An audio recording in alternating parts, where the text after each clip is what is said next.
ओम शांति। मीठे मीठे बाबा हमको समझ देते हैं कि हमको निर्भय बनना है। निर्भय बनने के लिए हमको फिर अब निर्वैर बनना है। किसी से भी वैर नहीं करना है। सभी के लिए शुभ शुभ सोचना है। सभी के लिए कल्याणकारी सोचना है। सबको अच्छा अच्छा सहयोग देकर, दुआएं देकर, शुभ भावना शुभकामना देकर हमें ये जो वैर है हमारा आपसी दैहिक, इससे हमको मुक्त होना है। तो निर्भय और निर्वैर बनेंगे तो फिर हमको डर नहीं लगेगा। और ऐसा बनने के लिए बाबा कहते हैं कि हम निरंतर शिव बाबा के साथ रहें, उनकी ही अमानत सबको समझकर हम चलें। ऐसा बाबा हमको समझ देते हैं। हर तरह से हम आत्मा को बचाने की कोशिश कर रहे हैं। ऐसे हमारे प्यारे प्यारे शिव पिता परमात्मा जी का हम तहे दिल से धन्यवाद करेंगे। धन्यवाद करते हुए और ब्रह्मा माँ का भी धन्यवाद करेंगे, जो बाबा की श्रीमत पर चलकर जिन्होंने निर्भय और निर्वैर बन कर दिखाया। किसी एक भी आत्मा के लिए कुछ उल्टा नहीं बोला। सबके लिए ढेर ढेर सारी दुआएं दी, ढेर ढेर सारी शुभ भावनाएं शुभकामनाएं दी। ऐसे व्यक्त ब्रह्मा, अव्यक्त ब्रह्मा, गुप्त बड़ी माँ, big brother, great great grandfather का रोल प्ले करने वाली आत्मा ब्रह्मा जी का भी हम तहे दिल से धन्यवाद करेंगे। उनको फॉलो करके हम भी निर्भय और निर्वैर बनेंगे, ताकि हमको किसी भी चीज़ का डर न लगे। नहीं तो बाबा स्पष्ट करते रहते हैं कि अगर मेरा कहीं भी किसी के साथ अकाउंट रह गया तो फिर हमें बहुत डर लगेगा। तो हम आत्माओं को सही दिशा दिखाने वाले हैं ना। शिव बाबा का धन्यवाद करते हुए, दोनों ज़बरदस्त लाइट्स को हाजिर नाजिर करते हुए, उनके महावाक्य हम उन्हीं से समझेंगे। और जो समझ है वो पूरे यूनिवर्स में फैले, तत्वों में फैले, प्रकृति में फैले। दिल से दुआ करेंगे मीठे बाबा की मीठी समझ जो है यूनिवर्स में मौजूद सारी रूहों तक भी पहुँचे। ये भी हम दिल से दुआ करेंगे। उन रूहों तक पहुँचे जो इस समय वृद्ध शरीरों में हैं, लेकिन बहुत देह के रिश्तों में फंसी पड़ी हैं। आत्माएं मोह माया से बाहर निकले। सबकी प्रीत एक शिव पिता परमात्मा जी के साथ लग जाए। सबके दुख दर्द दूर हो जाए, सबका कल्याण हो। ये दिल से दुआ करेंगे। उन आत्माओं के लिए प्रभु जी की समझ समर्पित करेंगे जो हमारे साथ नकारात्मकता से जुड़ी हुई हैं। उन आत्माओं के लिए समर्पित करेंगे जो हमारे साथ लौकिक में कनेक्टेड हैं। सभी आत्माओं का बुद्धि का योग हम आत्माओं से हट जाए, परमपिता परमात्मा जी के साथ लग जाए। दिल से हम सब दुआ करेंगे। मीठे बाबा की मीठी समझ उन रूहों तक पहुँचे जो रोज़ शरीर छोड़ रहे हैं, अचानक छोड़ रहे हैं, और जिनके जो संबंधी हैं रो रहे हैं, बिलख रहे हैं। वो रोने और बिलखने की जो आवाज़ें हैं वो ऐसी रूहों तक प्रभु जी की समझ पहुँचे, प्रभु जी का प्यार पहुँचे, ताकि उनको राहत मिले, उनको सत्य पता चले, और उनका जो दिल है वो फिर से जिए, फिर से उनको भगवान के साथ जो संपर्क रखना है वो संपर्क रख के आत्माएं अपना भाग्य बनाएं। दिल से हम सब दुआ करेंगे। और मीठे बाबा की मीठी समझ उन रूहों तक पहुँचे जो गर्भ में प्रवेश कर चुकी हैं, जो हॉस्पिटलों में पीड़ित हैं, घरों में पीड़ित अवस्था में हैं, जो प्राकृतिक आपदाओं के शिकार हैं, जो दैहिक हिंसाओं के शिकार हैं, जो माया के प्रकोप के कारण अलबेली बन गई हैं, जो तंत्र मंत्र के कारण अलबेली बन गई हैं, जो वाम मार्ग में चली गई हैं और जो वाम मार्ग में जाने की तैयारी अभी कर रही हैं। बच जाएं सभी आत्माएं आत्मघात करने से। ये हम सब दिल से दुआ करेंगे। सबको पवित्रता के सागर की तरफ फिर से आकर्षण हो जाए और माया के प्रकोप से सारी रूहें मुक्त हो जाएं। कुमार कुमारियों के शरीरों में जो रूहें हैं, छोटे शरीर में जो रूहें हैं, सभी आत्माएं परमपिता परमात्मा से जुड़ी रहें। दिल से हम सब दुआ करेंगे। सब उन रूहों तक प्रभु जी की समझ पहुँचे जो अपनी संस्था बनाकर बैठे हैं, खुद भी गुमराह, दूसरों को भी गुमराह कर रहे हैं। और फिर मीठे बाबा की मीठी समझ सभी सत्ताओं तक पहुँचे। राज्य सत्ता, भक्ति की सत्ता, धर्म की सत्ता, विज्ञान की सत्ता, और तरह तरह के मठ पंथ जो बने हुए हैं। फिर इतने सारे वर्ग हैं जो बाबा ने बना रखे हैं। उन वर्गों तक प्रभु जी की समझ पहुँचे। हर आत्मा परमात्मा जी के साथ जुड़े और सत्य की राह सबको पता चले। दिल से दुआ करेंगे।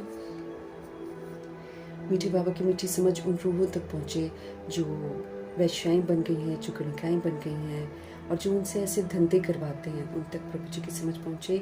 और किन्नरों तक प्रभु जी की समझ पहुँचे, अपाहिजों तक प्रभु जी की समझ पहुँचे, यादव कौरव यवन बन गई जो आत्माएं हैं उन तक प्रभु जी की समझ पहुँचे। बाकी चंडाल जमादार जो आत्माएं बन गई हैं वो सभी रूहों तक प्रभु जी की समझ पहुँचे। सभी पवित्र आत्माएं हैं, सभी सतगुणी आत्माएं हैं। इस समय किसी वजह से उनके ऐसे कर्म हैं जिसकी वजह से वो ऐसे कार्य कर रहे हैं, लेकिन कहीं ना कहीं कोई ना कोई तो बनेगा जो हमारे मददगार भी तो बनेगा। अगर चंडाल ना हो तो डेड बॉडीज कौन जलाए, अगर जमादार ना हो तो फिर घर का कूड़ा करकट कौन लेकर जाए।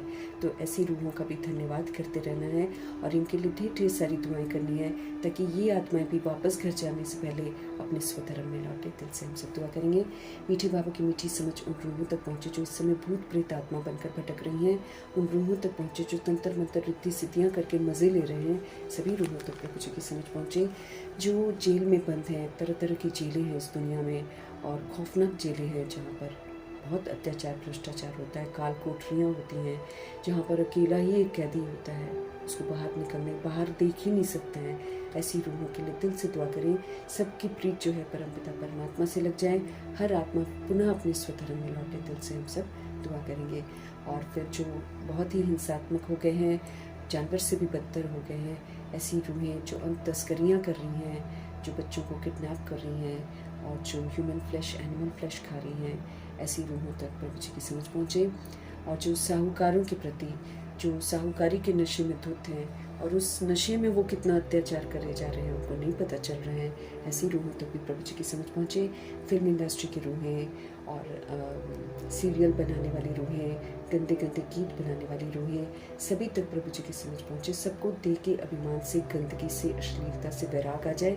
हर आत्मा जो है ऐसी चीज़ें बनानी बंद करे जिससे दुनिया सीखती है, यूथ सीखता है, गंदगी सीखता है। सभी रूहों के लिए दिल से दुआ करेंगे, सबको सद्बुद्धि आए, सब अपने ओरिजिनल स्वधर्म में लौटे।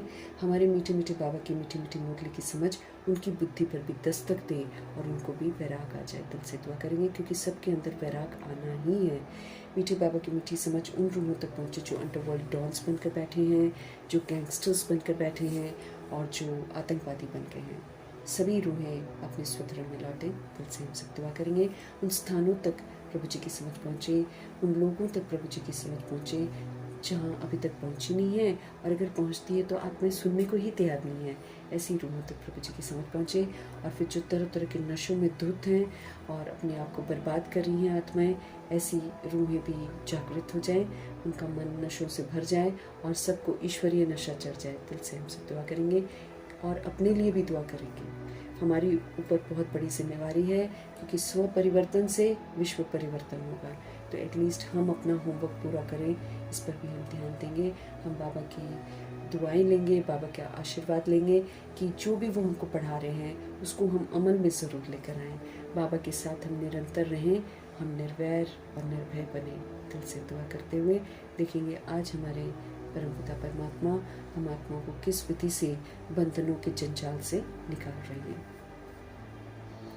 मीठे मीठे बाबा बोले, मीठे बच्चे, ज्ञान सागर बाप तुम्हें ज्ञान का तीसरा नेत्र देने के लिए आए हैं। ऐसा नहीं होता है कि बाबा का परिचय मिला तो मेरा नेत्र पूरा खुल गया, ऐसे नहीं होता है। बाबा तीसरा नेत्र, समझ का नेत्र हमको देते हैं।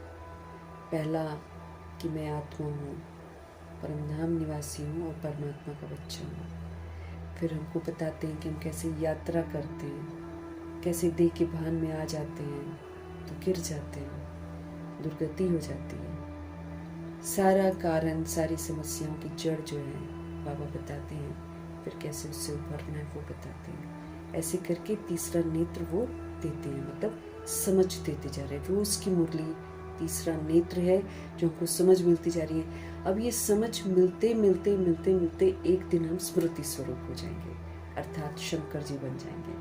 शंकर जी की अवस्था तक हमको पहुंचना है जहाँ वो स्मृति स्वरूप नष्ट मोहा हो जाते हैं। एक आत्मा, एक परमात्मा, उसके सिवाय सब कुछ भूल जाते हैं, ज्ञान भी भूल जाते हैं। वो ज्ञान से हमको विज्ञान की तरफ जाना है। अब ये वाला विज्ञान तो साइंस बोलते रहते हैं, है ना, लेकिन साइंस क्या है कि स्मृति स्वरूप हम बन जाएं। आत्मा बनते बनते पढ़ाई वढ़ाई सारा कुछ हम भूल जाएंगे, हम स्वरूप बन जाएंगे आत्मा परमात्मा की संतानों का। सारा इधर उधर, सारा विस्तार, सब कुछ भूल जाएंगे, जो पढ़ा लिखा है सब भूल जाएंगे। क्यों? क्योंकि ज्ञान हमको समझ दे रहा है स्मृति स्वरूप नष्ट मोह बनने की। जिस दिन बन जाएंगे खत्म, ज़रूरत नहीं है ज्ञान की। तो बाबा हमको समझ दे रहे हैं ज्ञान का सागर है वो सागर, खत्म नहीं होती पढ़ाई। दादी कैसे बताती है, पढ़ते जाओ अंत तक पढ़ते जाना है, मरते दम तक पढ़ते जाना है। ये पढ़ाई थोड़ी खत्म होती है, ये तो ऐमी बेसमझी है जो लोग कह देते हैं अरे सेम है, अरे सेम है। अरे सेम है तो हम बने कहाँ हैं शंकर की अवस्था तक? समझ कहाँ आया है हमको? समझ नहीं आया तभी तो भगवान जी हमको पढ़ाए जा रहे हैं। लेकिन वो भी एक अरसे तक ही पढ़ाएंगे ना, और कितना पढ़ाएंगे, फिर बंद कर देंगे। तो ये ज्ञान का सागर है वो, हम तो वो सारा ज्ञान समा ही नहीं सकते जो बाबा सुना रहे हैं, क्योंकि इसकी बहुत सारी गहराइयाँ हैं। वो उन गहराइयों में वही जाता है जो बाहर की दुनिया से बिल्कुल कट ऑफ हो गया है, इसका ध्यान पूरा भगवान में चला गया। जैसे ब्रह्मा जी पूरा ही वो बाबा में चले गए थे ना, तो इसीलिए उन्होंने सारा ज्ञान हब किया है। उन्होंने भक्ति भी पूरी की है, इसलिए उनको ज्ञान भी पूरा मिल गया है। और हम लोग सब जैसे जैसे भक्ति की होगी वैसे वैसे हमको समझ में आता जाएगा सारा कुछ। तो प्रभु जी हमको ध्यान खिंचवा रहे हैं कि वो हम आत्माओं को ज्ञान का तीसरा नेत्र देने के लिए आए हैं, जिससे आत्मा की ज्योति जो है ना जग जाती है। जिस दिन जग जाएंगे उस दिन अवेकन सोल जो होती है ना वो बन जाएंगे, जागती ज्योत बन जाएंगे उस दिन हम। अभी तो हम जग रहे हैं। अभी देखो हम सारा दिन भी अगर हम चेक करते हैं तो प्रभु जी हमको बोल रहे हैं कि तुमको अकासुर बकासुर कंस नहीं बनना है। लेकिन अगर तुम फिर से शूद्र जीवन में चले जाते हो तो फिर से तुमको वही टाइटल मिलेगा। जब हम बेसमझ थे तब अलग बात थी, लेकिन अब तुमको रोज आत्मा का पाठ पक्का कराया जा रहा है। तो बाबा कहते जब सच्चाई बताई जा रही है तो सच्चाई को जीना भी तो है हमको। हम सच्चाई को जी नहीं रहे हैं, हम बार बार फिर अगर भूल जाते हैं तो फिर कहाँ हम स्मृति स्वरूप बने हैं। तो बाबा हमको जो नेत्र देते हैं, तीसरा आत्मिक नेत्र आत्मा का, कि तुम आत्मा हो और तुम ही प्ले करती हो सारा पार्ट। अब तुम अपनी गलतियों को रियलाइज करो और अपने आप को ठीक करो। स्पून फीडिंग नहीं करते हमारे पापा, इंडियन पेरेंट्स करते हैं स्पून फीडिंग। छोटा बच्चा होगा ना, मत कर ये नहीं तू बैठा रहे, हम करेंगे। कपड़े उठा के फेंक रहा है, जूते उठा के फेंक रहा है, कुछ कर रहा है, इधर जुराबे उधर जूते, कोई बात नहीं। हमारे शिव बाबा ऐसे नहीं करते। हमारे शिव बाबा, हमारा भी बचपन आया है ना, हम भी तो बचपन ज्ञान के बचपन में कख ना आता था तो हम क्या बड़े हुए जब हमको आचरण ही नहीं आता था। अभी हमको बचपन से फिर बाबा पढ़ा रहे हैं, सिखा रहे हैं। अब हमको बड़ा बनना है, अब हमको मैच्योर बनना है, समझदार बनना है, अब हमको पूर्वज बनना है। अब मिल रही है हमको समझ। तो ये जो तीसरा समझ का नेत्र हमको मिल रहा है, ये मिलते मिलते एक दिन आत्मा की ज्योति जग जाती है, अर्थात वो आत्म अभिमानी बन जाती है, वो स्मृति स्वरूप नष्ट मोहा बन जाती है, वो शंकर बन जाती है। उस दिन कहेंगे कि आत्मा की ज्योति जग गई। उससे पहले तो हम जग रहे हैं, और जब हम देह समझते हैं तो फिर हम बुझ जाते हैं। तो बाबा कहते हैं ये कभी स्मृति कभी विस्मृति, इसका खेल मत खेलो। इसका खेल खेलेंगे तो फिर हम मंजिल तक नहीं पहुंच सकेंगे। तो निरंतर अटेंशन रखना है, शिव बाबा को अपने साथ रखना है, ताकि बात, जैसे कल भी बाबा ने पढ़वाया ना कि हमको टिकना ना, कि मैं आत्मा इस शरीर के द्वारा कर्तव्य करती हूँ। और मम्मा जी ने समझाया था मैं आत्मा परमात्मा की संतान हूँ। इसमें टिकना मेहनत है, इसमें पास होना मेहनत है। जो पास हो गया, जो टिक गया, वो सजाओं से मुक्त हो जाएगा, क्योंकि वो फिर अपना पूरा करेक्शन करेगा। वो प्रकृति की भी सेवा करेगा, वो माया को भी जीतेगा, विकर्मों को भी जीतेगा, हर चीज का वो सबूत देगा। तो ज्ञान का तीसरा नेत्र प्रभु जी देने आए हैं, जिससे आत्मा की ज्योति जग जाती है। प्रश्न है आज का, बाप को करन करावन हार क्यों कहा गया है? वो क्या करते हैं और क्या कराते हैं? उत्तर है उनका, बाबा कहते हैं मैं तुम बच्चों को मुरली सुनाने का कार्य करता हूँ। ये मुरली हम आत्माओं के लिए भोजन है। ये मुरली ताकत है जिससे आत्मा फिर से सशक्त बनती है। ये मुरली वो ताकत है जिससे आत्मा सब तरह की गुलामियों से मुक्त होती है, सब तरह के बंधनों से मुक्त होती है, कांटों से मुक्त होती है। ये तो मुरली आत्मा की जान है। जितना जितना पढ़ते जाएंगे उतनी उतनी आत्मा में जान वापस आती जाएगी। एकदम मूर्छित हो जाती है आत्मा, एकदम मुर्दा बन जाती है आत्मा। अब हम सुरजीत हो रहे हैं बाबा के द्वारा।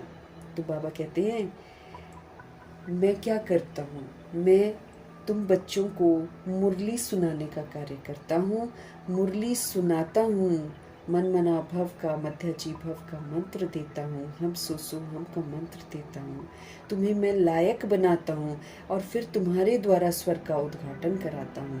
तुम पैगंबर बनकर सबको पैगाम देते हो, मैं तुम बच्चों को डायरेक्शन देता हूँ। यही मेरी कृपा है, यही मेरा आशीर्वाद है। रोज़ की मुरली हम आत्माओं के लिए ब्लेसिंग्स हैं, रोज़ की मुरली हम आत्माओं के लिए भगवान जी की कृपा है। अब ये जो मुरली है, इसमें जो डायरेक्शन है उस पर हमको चलना है। हमारे बाबा करन करावन हार हैं, हमसे कराते हैं, कहते ऐसे करो ऐसे करो। No spoon feeding with anyone. हम फर्स्ट डे का बच्चा है, चाहे 2 दिन का बच्चा है, चाहे महीने का बच्चा है, बाबा करना सिखाते हैं। करो। उंगली पकड़ते हैं शुरू में, श्रीमत रूपी अंगुली पकड़ाते हैं, शुरू में प्यार प्यार से चलाते हैं, थोड़ा गिरते हैं तो फिर उठाते भी हैं। फिर आगे जैसे जैसे अब हम अव्यक्त मुरली पढ़ते हैं तो हम यूनिवर्सिटी के स्टूडेंट्स हो गए। अब अगर हम गिरते हैं, भगवान कहते उठो, खुद से उठो। शुरू में उठा देते हैं, लेकिन अब कहते खुद उठो, रियलाइज करो। और फिर ये भी समझ देते हैं कि हम नहीं चलते तो हम 1 का 100 गुना दंड अपने लिए लिखते हैं।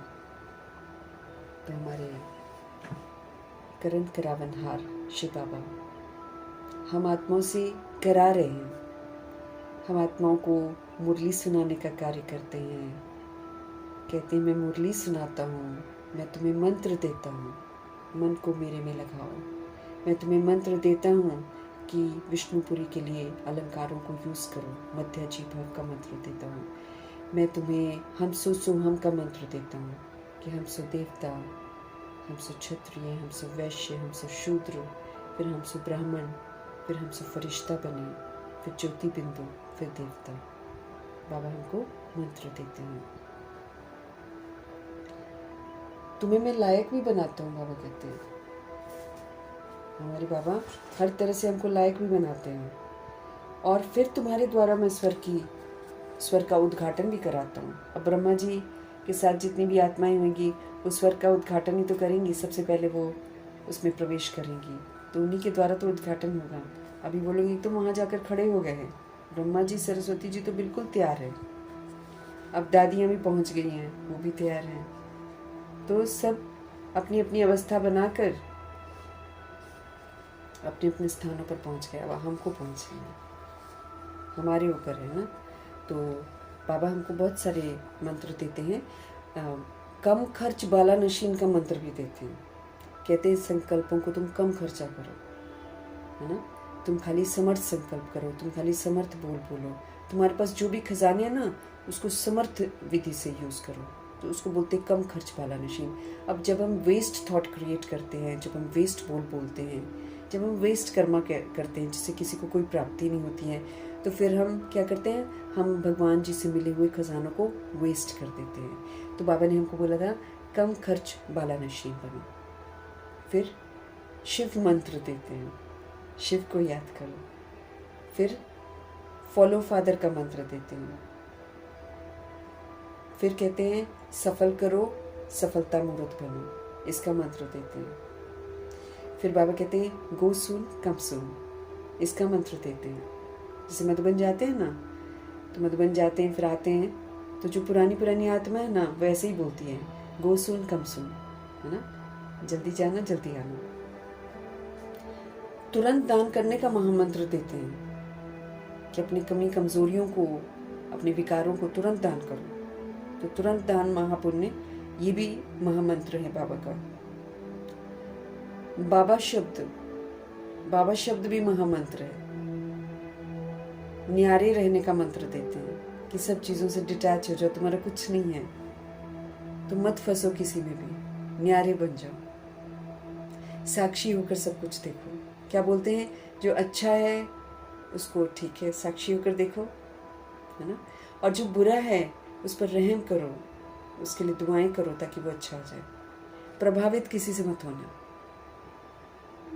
न्यारे रहने का मंत्र देते हैं। जो न्यारा रहता है वो सबके साथ एक जैसा व्यवहार करता है, तो सारी रूहें खुश रहती हैं उससे। जहाँ हम किसी के साथ ज़्यादा करते हैं, किसी के साथ कम करते हैं, वो रूहें नाराज हो जाती हैं। इसलिए बाबा हमको बोलते हैं न्यारे रहने का मंत्र। पहले आपका महामंत्र, जब कहीं सेवा कर रहे हैं ना, दूसरा करना चाह रहा है, ओके ठीक है आप पहले कर लो, पहले आपका महामंत्र। अब नहीं तो कब नहीं, ये भी मंत्र है। जो कर लिया हमने, अब कर लिया, फिर हम कभी नहीं कर पाएंगे। एक एक दिन बीतता चला जा रहा है। ओम शांति का मंत्र, और फिर वरदाता और विधाता फरिश्ता सुदेवता का मंत्र। सभी को बाप की याद दिलाना, ये महामंत्र है जो बाबा देते हैं। नवीनता को धारण करने का मंत्र, ये तो इतना ही लिखा है। बाबा की जो अव्यक्त मुरलियां है ना, उसको जब हम ध्यान से पढ़ते हैं, उसमें कहीं ना कहीं बाबा ने इन मंत्रों का जिक्र कर रखा है। और भी होंगे, अभी तो इतनी मेरी नज़र में आए थे, तो इतने मैंने लिख लिए थे। बहुत सारे मंत्र दे रखे हैं बाबा ने, अब उन मंत्रों को पूरा भी तो करना है। तो बाबा कहते मैं तुम्हें मंत्र देता हूँ, तुम्हें लायक बनाता हूँ, और फिर तुम्हारे द्वारा मैं स्वर्ग का उद्घाटन भी कराता हूँ। तुम पैगंबर बनकर सबको पैगाम दो। मैं तुम बच्चों को डायरेक्शन देता हूँ, ऐसे करो ऐसे करो ऐसे करो। रोज की मुरली भगवान का डायरेक्शन ही तो है, बच्चे ऐसे कर लो, बच्चे ऐसे कर लो। यही मेरी कृपा है, यही मेरा आशीर्वाद है। ऐसे थे ब्रह्मा बाप के द्वारा डायरेक्शन, हाँ, कर्मातीत वाले के द्वारा डायरेक्शन, कर्मयोगी फरिश्ते के द्वारा सारा कुछ बता दिया बाबा ने कि भाई ये करना है। हम खाली मुरली पढ़ रहे होते ना, साकार मुरली, हमको आधी बातें पता ही नहीं चलनी थी। तो अव्यक्त मुरली में परफेक्शन के डायरेक्शन। फिर ऐसे थे ब्रह्मा बाप, जो बाबा रोज कहते फॉलो फादर। कैसे करेंगे फॉलो फादर जब तक हम ब्रह्मा जी को जानेंगे नहीं? ब्रह्मा जी ने प्रैक्टिकल में क्या क्या किया, जब तक हम ये नहीं जानेंगे कि कर्मयोगी फरिश्ता बनकर उन्होंने क्या क्या किया, हम नहीं जाने, हम कैसे उनको फॉलो करेंगे? वो कैसे कर्मातीत बने, वो कैसे संपूर्ण पवित्र बने। तो बाबा सारी किताबें पढ़वा रहे हैं, तो ये उनका आशीर्वाद ही तो है, ये उनकी कृपा ही तो है। अब हम नहीं कह सकते भगवान को कि हमको ये नहीं मालूम था, हमको वो नहीं मालूम था। We know everything now, the only thing is हमको सब कुछ इम्प्लीमेंट करना है, अटेंशन रखना है, नहीं तो डर लगेगा हमें। क्योंकि ये ऊंची तो ऊंची हस्ती है, ये मुरली में जो कहते हैं वो करने के लिए है। नहीं करना उनका डिसरिगार्ड है। नहीं करना मना ड्रामा के कटघरे में खड़े हो जाना, ड्रामा नहीं छोड़ेगा। तो प्रभु जी का आशीर्वाद, प्रभु जी की कृपा, प्रभु जी की मुरली है। गीत है, कौन आज आया सवेरे सवेरे, अपने घर कौन आता है, अपने सेवा स्थानों पर कौन आता है, कौन आया मेरे द्वार पर सवेरे सवेरे, ऐसे कहते हैं ना, ऐसा गीत है ये। ब्रह्मा जी को पसंद आया होगा। तो बाबा तो सुबह 2 बजे आ जाते थे ब्रह्मा जी के पास, 2-2 बजे ब्रह्मा जी लिखा करते थे मुरली शुरू में। तो उनको ये गीत बहुत भाता था कि सवेरे सवेरे कौन आया। वहाँ तो लिख देते हैं कौन आया मेरे क्या पायल की झनकार लिया, ऐसे ही एक वो गीत है ना। यहाँ प्रभु जी आते हैं। ओम शांति। बच्चों ने गीत सुना, हम बच्चों को सवेरे सवेरे, भगवान जी तो अमृत ले आ जाते हैं। बच्चों ने गीत सुना, हम बच्चों को सवेरे सवेरे जगाने कौन आया? कौन जगाता है, कौन उठाता है? कितना बड़ा भाग्य है। और अगर हम नहीं उठते हैं, दैट मीन्स हम कोई ना कोई गलती कर जाते हैं, जिसकी वजह से बाबा नाराज हो जाते हैं, फिर नहीं उठाते। फिर अलार्म भी बजेगा ना तो भी नहीं उठाएंगे।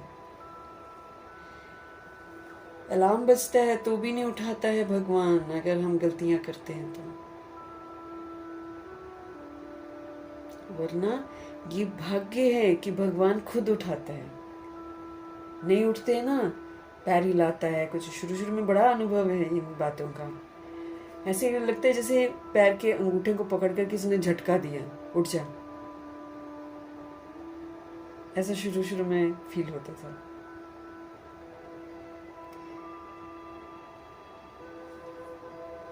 सवेरे सवेरे जगाने कौन आया है? जो हमारा तीसरा ज्ञान का नेत्र एकदम खुल गया।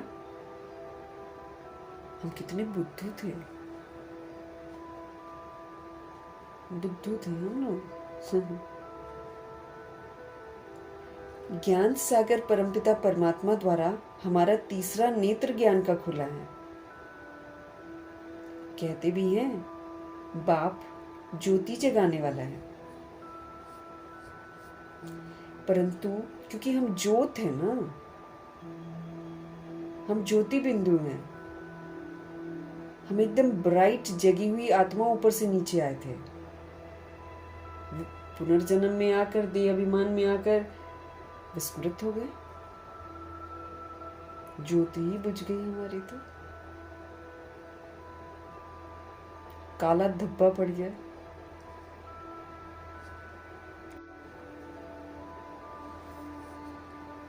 ज्ञान सागर परमपिता परमात्मा द्वारा हमारा तीसरा नेत्र समझ का खुला है।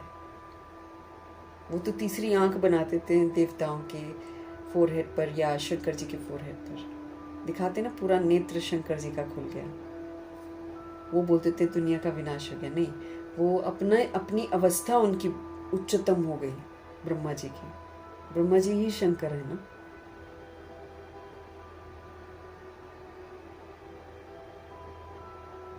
ज्ञान सागर परमपिता परमात्मा के द्वारा हमारा तीसरा नेत्र ज्ञान का खुला है। कहते भी हैं बाप ज्योति जगाने वाला है, परंतु वो बाप है ये कोई नहीं जानते हैं। कह देते हैं लेकिन जानते नहीं हैं। ब्रह्म समाजी कहते हैं वो क्षमा है। जो ब्रह्म समाजी हैं वो कहते हैं कि वो क्षमा है, ज्योति है। मंदिर में हमेशा वो ज्योति ही जगाते हैं, क्योंकि वो परमात्मा को ज्योति स्वरूप मानते हैं। ब्रह्म समाजी जो है वो कोई मूर्ति पूजा ये सब नहीं करते भाई।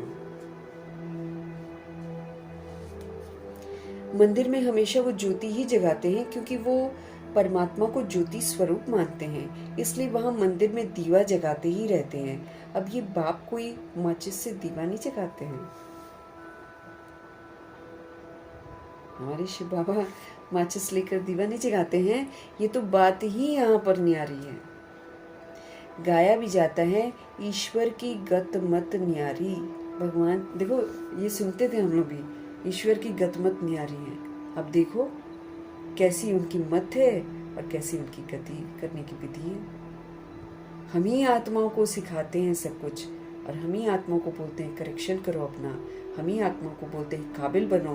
हम ही आत्मा को बोलते हैं अब सबूत दो ड्रामा को, प्रकृति को, कि तुम मेरे बच्चे हो। सबूत दो कि तुम आत्मा हो, सबूत दो कि तुम परमधाम निवासी आत्मा हो। परमधाम निवासी आत्मा परमात्मा का बच्चा कैसा होता है उसका तुम सबूत दो ड्रामा को, प्रकृति को, तब ये तुमको माफ कर देंगे। क्योंकि जब हम सबूत देंगे तो हम प्रकृति की भी सेवा करेंगे, हम सारे अच्छे अच्छे काम करेंगे, हम वायुमंडल को भी शुद्ध करेंगे, हम अपने आप को भी सारे बोझों से मुक्त करके, गंदगी से मुक्त करके हल्के बनकर दिखाएंगे।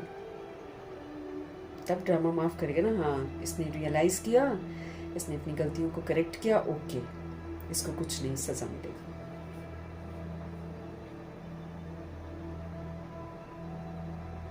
यहाँ तो बात ही न्यारी है।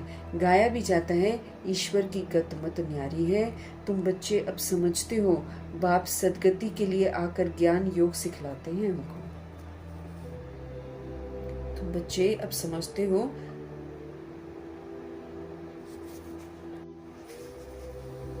बाबा कहते हैं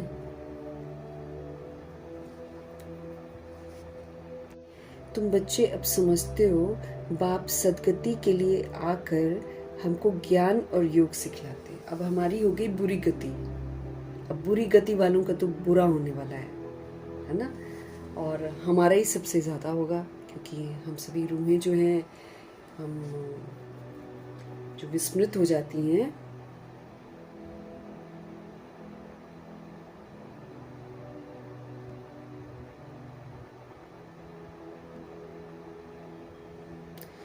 अच्छा बाबा हमको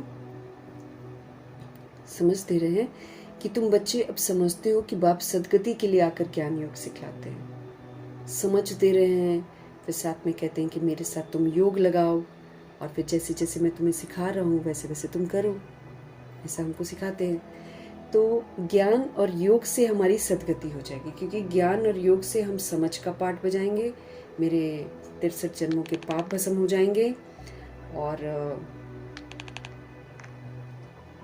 63 जन्मों के पाप मेरे भस्म हो जाएंगे, और फिर मैं बिल्कुल क्लीन एंड क्लियर होकर जाऊंगी, वायुमंडल को भी शुद्ध करूंगी। अब फरिश्ते जैसे अगर हम बिहेव करना शुरू करते हैं, जैसे बाबा कहते हैं और जैसे दादी भी समझाती है कि कॉर्पोरियल बॉडी में रहकर हमको एंजेलिक बनकर रहना है, तो जो रूह इस बॉडी में रहते हुए एंजेलिक बनकर कर्मयोगी फरिश्ता बनकर पाठ बजाएगी, वो सारी सजाओं से मुक्त हो जाएगी, क्योंकि उसने धरती को, वायुमंडल को, सबको शुद्ध बना दिया कर्मयोगी फरिश्ते ने।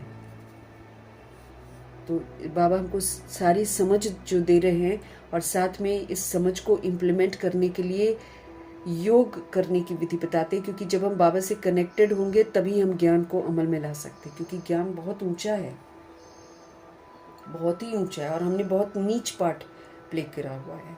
63 जन्म के 42 जन्मों में हम बिल्कुल ही नीचे वाले कर्म करके आए हैं, नीची हरकतें। अब उसमें हमको बाबा कह रहे हैं कि अब एकदम तुम ऊंचा पाठ बजाओ, तो कैसे बजाएंगे बिना योग के? तो ज्ञान और योग सिखाते हैं, जिससे कि हमारी सदगति होगी। दुर्गति है नहीं तो हमारी, और अगर हम फुल पास नहीं होते हैं तो ये ड्रामा हमारा तो बहुत अच्छी तरह हमारे खैर नहीं है फिर हमारी। तो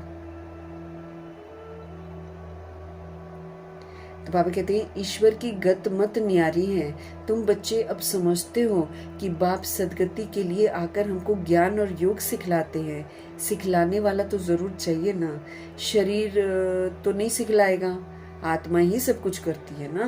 कल भी बाबा ने क्या बोला, इसी में टिकना और इसी में पास होना मेहनत का काम है।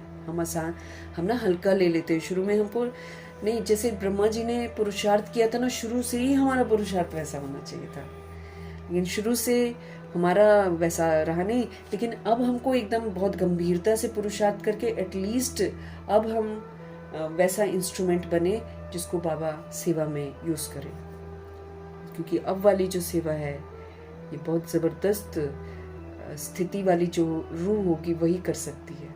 अब वाली जो सेवा है उसके लिए हमको अशरीरी बनना पड़ेगा, देही अभिमानी बनना पड़ेगा, तब बाबा हमको यूज करेंगे, और उसी में बचाव है भैया हमारा। तो अगर हम आत्म अभिमानी नहीं बनेंगे तो हमको सारे पेपरों का सेक लगेगा, अच्छा नहीं लगेगा फिर हमको, क्योंकि विकार का हमला, प्रकृति का हमला और साधन जो नहीं मिलेंगे वो दिमाग को खचखच करेंगे, और लौकिक वाले भी कुछ ना कुछ शिकवा शिकायत कर जाएंगे, अलौकिक वाले भी कहीं ना कहीं हमको तंग कर जाएंगे। क्योंकि देखो बाबा ने ये बोला है कि 108 में से जो बची हुई आत्माएं हैं, कुछ तो चली गई हैं, 108 में से बची हुई आत्माओं का इकट्ठा मिलन होगा बाबा के घर में, और वो सारी की सारी एक जैसी नहीं होंगी। जैसे दादियों के सबके संस्कार अलग अलग थे, लेकिन उन्होंने बाबा की श्रीमत पर चलकर मिलकर चला लिया बहुत अच्छे से। ऐसे ही ये जो 108 आत्माओं में से बची हुई आत्माएं हैं, जब इकट्ठी होंगी, इन सभी के संस्कार अलग अलग होंगे, उसमें जो एडजस्ट कर जाएगा, हाँ, तो अलौकिक भी पेपर लेगा। बाबा ने पहले ही बता दिया है, अलौकिक भी पेपर लेगा, लौकिक भी लेगा। गंदी दृष्टि वृत्ति वाले नहीं छोड़ेंगे अगर हम सोल कॉन्शियस नहीं बने तो, और भूत प्रेत आत्मा तो वैसे ही पकड़ लेंगे हमें। इसीलिए अगर मेरे को बचना है तो मेरे को आत्म अभिमानी बनना है। आत्म अभिमानी आत्मा के पास कोई नहीं आएगा, सबको लाइट नजर। और आत्म अभिमानी कौन बनता है? जो अभी जैसे ब्रह्मा जी है ना, तो उन्होंने सबके लिए दुआएं, सबके लिए शुभ भावना, शुभकामना, किसी की बात उन्होंने चित्त पर रखी नहीं, और वो पूरा मर्जीवा बन गए थे। तो उनको थोड़ी कोई तंग कर पाया, वो तो उड़ गए फरिश्ता बनकर। तो प्रभु जी हमको समझ दे रहे हैं, हमारे ईश्वर की गतमत न्यारी है। तुम बच्चे अब समझते हो कि बाबा सदगति के लिए आकर हमको ज्ञान और योग सिखला रहे हैं, फ्री में नहीं है, ये हमको करना है ताकि मेरी सदगति हो जाए, दुर्गति ना हो, मुझे सजाएं ना मिले, ये बाबा चाहते हैं। कल्याणकारी बाप है ना, इसलिए वो चाहते हैं कि उनके किसी भी बच्चे को सजा ना मिले। उसके लिए वो हमको ज्ञान सिखाते हैं, उसके लिए हमको योग भी सिखलाते हैं कि कैसे योग किया जाता है। आत्मा समझकर परमपिता परमात्मा को याद करना है, नहीं तो तरह तरह के योग कई लोग सिखा देते हैं, उसमें इंसान और उलझ जाता है। यह एक बहुत नेचुरल कनेक्शन बाबा के साथ, चलते फिरते उठते बैठते वाला। शरीर थोड़ी सी खिलाएगा, बाबा कहते हैं। आत्मा ही तो सब कुछ करती है, आत्मा में ही अच्छे बुरे संस्कार होते हैं। अब जितने बुरे संस्कार हमने धारण कर लिए हैं, उसको निकालने के लिए भगवान सुंदर सुंदर संस्कार हमको सिखाते हैं। इसलिए बाबा बोलते हैं, नई स्मृतियां, नए संस्कार धारण करो। नई सोच, नई स्मृतियां, नए संकल्प, नए संस्कार मुझे नए बनाने हैं। इसलिए ब्रह्मा जी सरस्वती जी ने पूरा कंसंट्रेट इधर कर लिया कि हमको नया बनना है। अंदर पुरानापन क्या है उस तरफ नहीं उन्होंने ध्यान दिया। उन्होंने ये पक्का किया कि मैं एक सोल हूँ और मैं परमात्मा का बच्चा हूँ और मुझे ये सारा होमवर्क करना है। बस उनका दिमाग उसमें चला गया और उन्होंने पूरा कर लिया। हमको भी बाबा यही बोलते हैं, अच्छे संस्कार धारण करो, बुरे वाले खत्म हो जाएंगे। जैसे बाबा कहते हैं, सतोगुणी पाठ बजाओ, तमोगुणी जो तुम्हारे अंदर है ना, सारा खत्म हो जाएगा। ऐसे ही सतो प्रधान कर्तव्य करो, तुम्हारी तमो प्रधानता खत्म हो जाएगी। बाबा हमको सीधा एकदम स्पष्ट सिंपल रास्ता बताते हैं, कॉम्प्लिकेटिंग नहीं करते हैं हमारे शिव बाबा कुछ भी, एकदम सिंप्लिसिटी से बोलते हैं कि इस तरह से तुम कर लो। हम जबरदस्ती उसको कॉम्प्लिकेट करते हैं।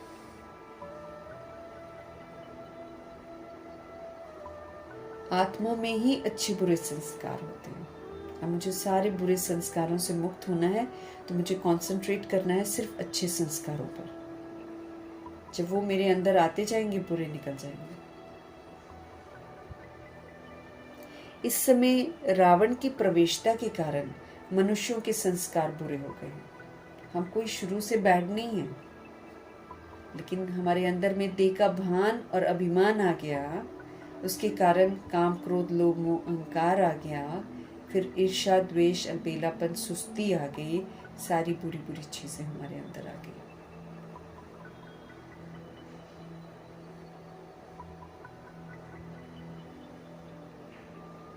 इस समय रावण की प्रवेशता के कारण मनुष्यों के संस्कार भी बुरे हैं, अर्थात 5 विकारों की प्रवेशता है। देवताओं में ये 5 विकार होते ही नहीं।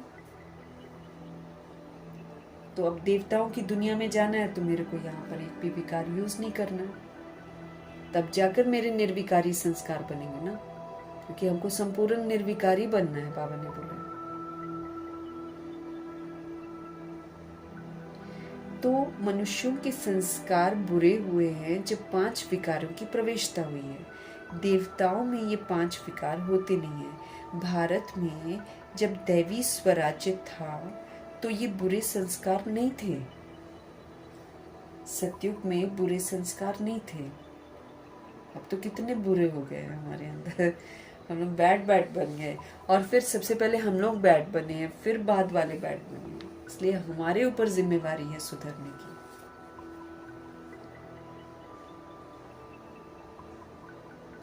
भारत में जब दैवी स्वराज्य था तो ये बुरे संस्कार नहीं थे। सारी रूहें वहां पर सर्व गुणों से संपन्न थी। कितने अच्छे संस्कार थे, मैनर्स थे हम लोग को। अब वही वाले मैनर्स बाबा कहते संगम युग में धारण करके ड्रामा को प्रूव करो कि तुम्हारा अनादि आदि संस्कार बहुत अच्छा है। कि भगवान तो बोल बैठे हैं, भगवान तो बोल बैठे हैं ड्रामा और प्रकृति को कि रुक जाओ, मेरे बच्चे अच्छे हैं।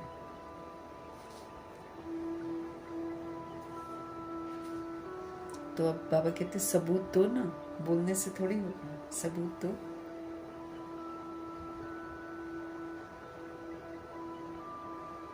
बाबा कहते हैं वहां बुरे संस्कार नहीं थे, सर्वगुण संपन्न थे सब। कितने अच्छे संस्कार थे देवी देवताओं के, जो अभी तुम धारण कर रहे हो। बाप ही आकर सेकंड में सर्व को सदगति देते हैं। बाकी गुरु गोसाई आदि ये तो भक्ति मार्ग में चलते ही आए हैं, कहाँ किसी ने किसी की सदगति करी है। गुरु की प्रथा जब भी शुरू हुई होगी द्वापर युग से, किसी ने किसी की सदगति की है कि दुर्गति में सारे के सारे आ गए। वो जो गुरु बनने वाला है वो भी दुर्गति में आ गया है।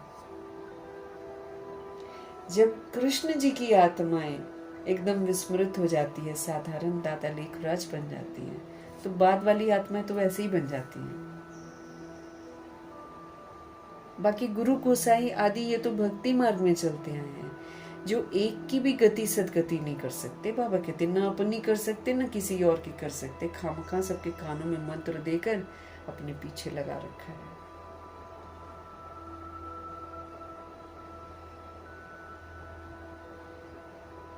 एक भी बाबा कहते किसी की गति सदगति नहीं कर सकते हैं।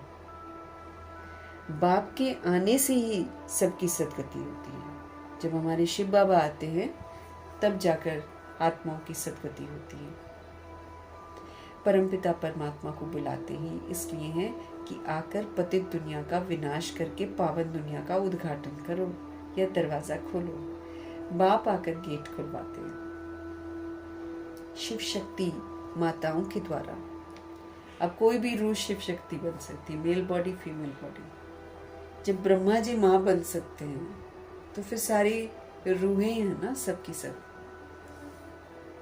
माँ मीन्स माँ जो होती है केयरिंग होगी, सबका भला चाहेगी, वैसा वाला। चलो अब वाली माँ तो अपने घर के बच्चों का ज्यादा कहती है, लेकिन जिसके अंदर में माँ वाला होगा ना फीलिंग, वो दूसरे के बच्चे को भी बचाने की कोशिश करेगी। तो ये क्वालिटी है। कोई भी रूह जब फीमेल बॉडी लेती है तो उसमें ये क्वालिटी आती है। लेकिन बेहद की माँ बन जाना, है ना, सभी रूहों का भला सोचना, ये बहुत कम लोग करते हैं, जिसमें मातेश्वरी सबसे नंबर 1 चली गई।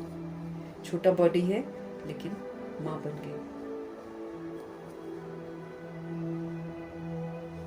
शिव शक्ति माताओं के द्वारा बाबा गेट खुलवाते हैं। वंदे मातरम गाई हुई है ना, बाबा नमन करते हैं उन सोल्स को जो बाबा के मददगार बनते हैं ऐसे समय पर जब सारी दुनिया दुश्मन बन जाती है। इस समय की कोई भी माता की वंदना नहीं की जाती है, क्योंकि कोई भी श्रेष्ठाचारी माता नहीं है। अब वाली माएँ थोड़ी श्रेष्ठाचारी हैं, वो माया से लिपटी पड़ी हैं, अपने ही बच्चों का करती हैं, दूसरों को थोड़ी। और फिर माएँ आजकल गड़बड़ भी हो गई हैं। हाँ, गड़बड़ भी हो गई माएँ।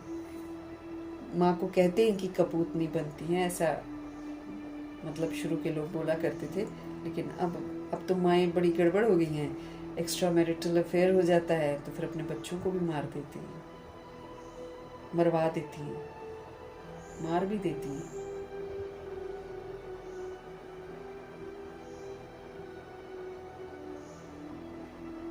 इस समय की कोई भी माता की वंदना नहीं की जाती है, क्योंकि कोई भी श्रेष्ठाचारी माता नहीं है। श्रेष्ठाचारी उनको कहा जाता है जो योग बल से पैदा हो। योग की ताकत से जुटा बनते हैं।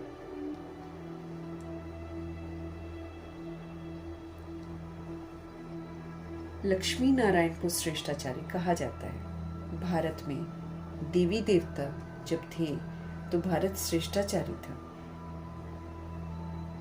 ये योग बल से ही पैदा हुएंगे ये ब्रह्मा जी और सरस्वती जी। ये तो बिल्कुल ही प्योर आत्मा है। तो लक्ष्मी नारायण को श्रेष्ठाचार्य कहा जाता है। भारत में देवी देवता जब थे तो भारत श्रेष्ठाचार्य था। इन बातों को मनुष्य तो जानते ही नहीं है, वो अपने ही प्लान बनाए जा रहे हैं। गांधी भी राम राज्य चाहते थे। इससे सिद्ध है कि रावण राज्य है। भारत पतित है, परंतु राम राज्य स्थापन करने के लिए तो बेहद का बापूजी चाहिए, शिव बाबा चाहिए यहाँ तो, जो राम राज्य की स्थापना और रावण राज्य का विनाश करे। यहाँ तो बेहद का बाप चाहिए जो राम राज्य की स्थापना करे और रावण राज्य का विनाश करे। बच्चे जानते हैं रावण राज्य को अब आग लगनी है। कितनी जगह आग लग रही है ना? अब ये पूरी आग लगनी है। रावण राज्य को अब आग लगनी है। सभी आत्माएं अज्ञान अंधेरे में सोए पड़े हैं, सब अपने अपने उसमें सोए पड़े हैं सारे।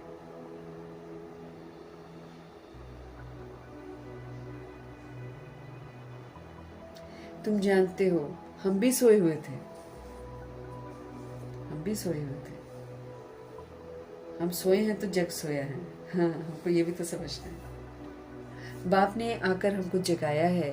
भक्ति की रात पूरी हुई, दिन शुरू होता है। रात पूरी हो, अब दिन हो रहा है। बाप संगम पर आया हुआ है। बच्चों को दिव्य दृष्टि और ज्ञान का तीसरा नेत्र देते हैं।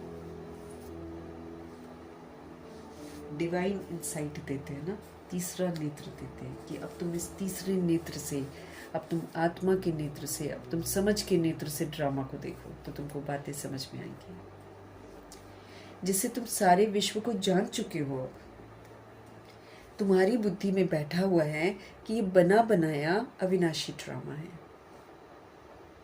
हमने बना दिया, वो रिकॉर्ड हो गया। हर बार हमको वही पार्ट मिलता है जो हमने बनाया हुआ है, लेकिन हमको याद नहीं रहता, इसलिए हम फिर से बना रहे होते हैं। लेकिन जब बना देते हैं तब समझना कि अरे कल पहले भी मैंने यही किया था, ऐसा बाबा बोलते हैं। तो हम आत्मा को दिव्य दृष्टि और ज्ञान का तीसरा नेत्र बाबा देते हैं, जिससे तुम सारे विश्व को जान चुके हो। तुम्हारी बुद्धि में बैठा हुआ है कि ये बना बनाया अविनाशी ड्रामा है, ये कभी भी खत्म नहीं होता है, जो फिरता ही रहता है, फिरता ही रहता है। अभी तुम कितना जाग गए हो, सारी दुनिया सोई हुई है। अभी तुम बच्चों को सारे विश्व के आदि मध्य अंत, मूल वतन, सूक्ष्म वतन, स्थूल वतन का पता चल गया है। बाकी सारी दुनिया अज्ञानता की नींद में, कुंभकर्ण की नींद में सोई पड़ी है। इतना इधर उधर, मतलब कई लोग तो न्यूज़ ही नहीं देखते हैं, अपनी ही दुनिया में मस्त हैं। और कई अगर देखते भी है ना तो भी मतलब उनको ये नहीं है, वो सोचते वहाँ मरे हैं बस। उनको ये नहीं पता है कि ये सब जगह होने वाला है। दूसरे के दुख को अपना दुख नहीं समझती हैं। कई सोल्स तो बिल्कुल ही नहीं समझती हैं।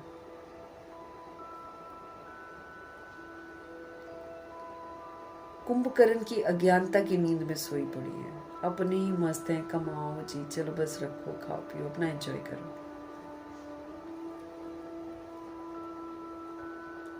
ये किसी को पता ही नहीं है कि पतित पावन कौन है। पुकारते हैं हे पतित पावन आओ, ये नहीं कहते हैं कि आकर सृष्टि के आदि मध्य अंत का राज समझाओ। अज्ञानता में है ना। तुम इस सृष्टि चक्र को समझने से चक्रवर्ती राजा बनते। जब हम समझते हैं तो समझने का मतलब है कि फिर हम उस पर चलते हैं। जब तक हम नहीं चलते तब तक हम समझे ही नहीं।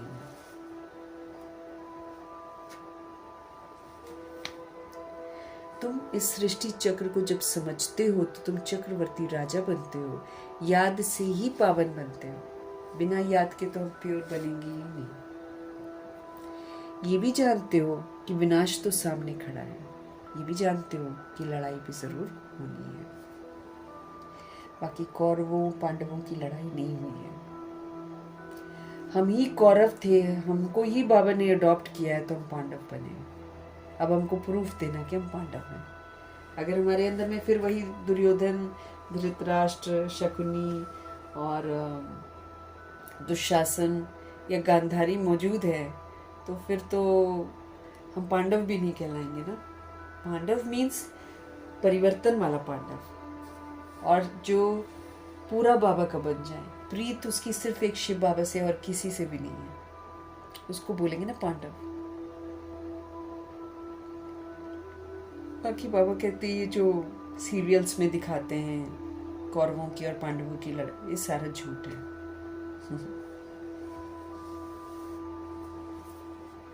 क्योंकि पांडव थोड़ी हिंसा करते हैं। पांडव तो प्रीत बुद्धि आत्मा है, वो तो अहिंसक होते हैं। वो तो बाबा की श्रीमत पर चलकर कौरवों से अलग हो जाते हैं। वो भगवान की श्रीमत पर चलकर अपने आप को विजयंती वाली लिस्ट में लाते हैं। पांडव कौन थे ये भी किसी को पता नहीं है। सेना आदि की तो कोई बात ही नहीं है। यहाँ तो कोई लड़ाई झगड़ा थोड़ी करना है।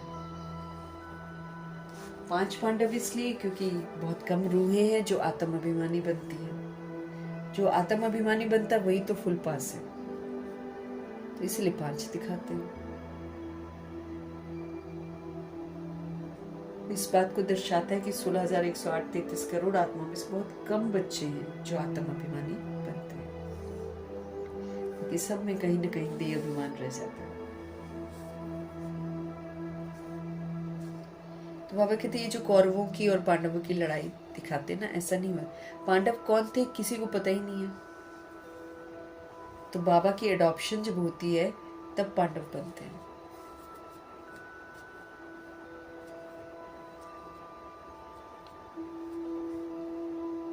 बाबा कहते हैं यहाँ सेना आदि की कोई बात ही नहीं है। तुम्हारी तरफ है साक्षात पारलौकिक परमपिता। हम सभी आत्माओं की तरफ है भगवान।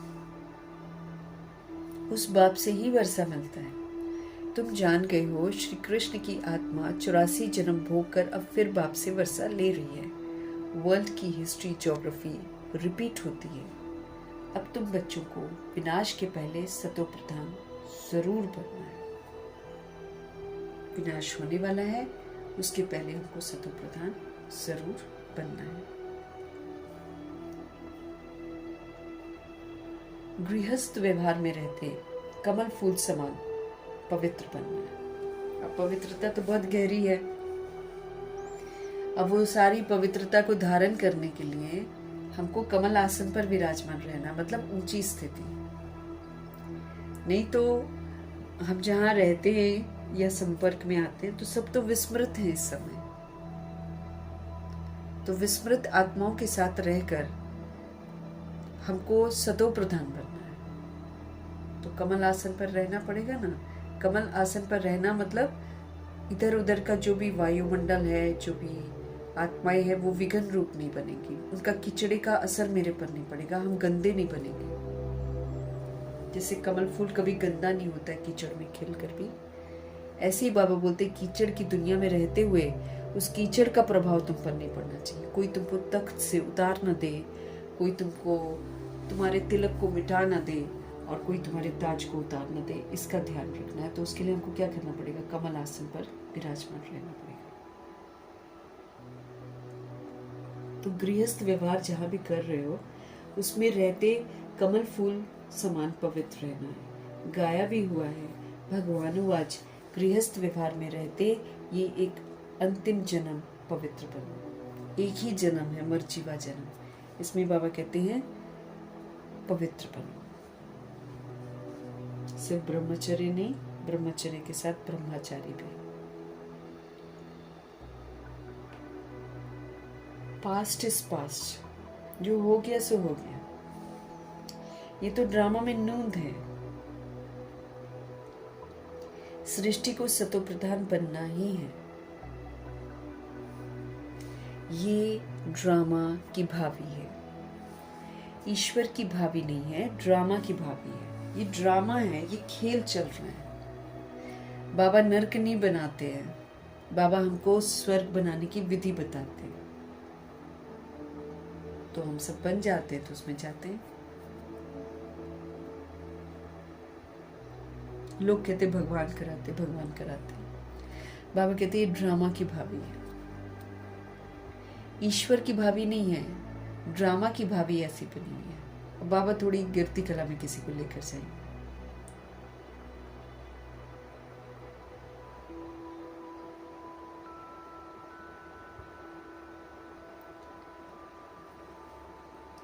पास्ट इज पास्ट, बाबा कहते हैं।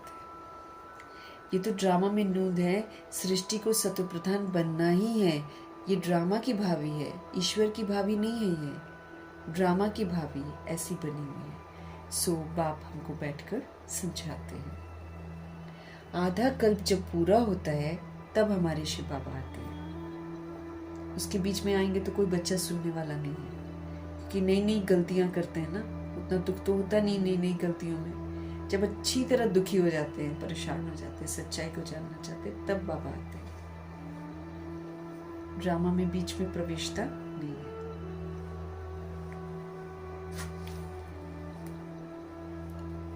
आधा कल्प जब पूरा होता है तब बाप आते हैं, और बाप कहते हैं जब रात पूरी हो दिन शुरू होता है तब मैं आता हूँ। शिवरात्रि भी कहते हैं ना, तो शिव के पुजारी शिवरात्रि को मानते हैं।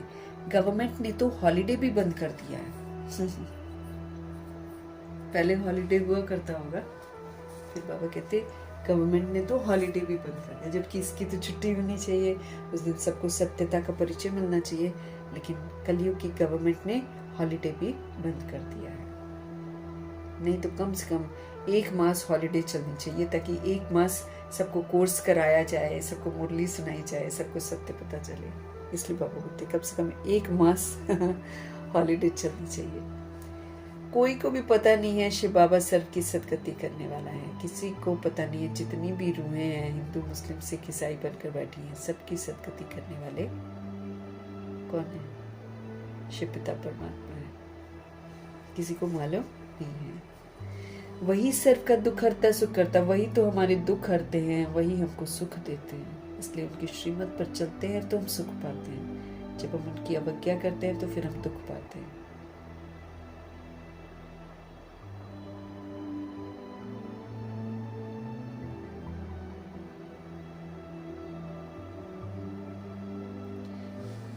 वही सर्व का दुख हरता सुख करता है।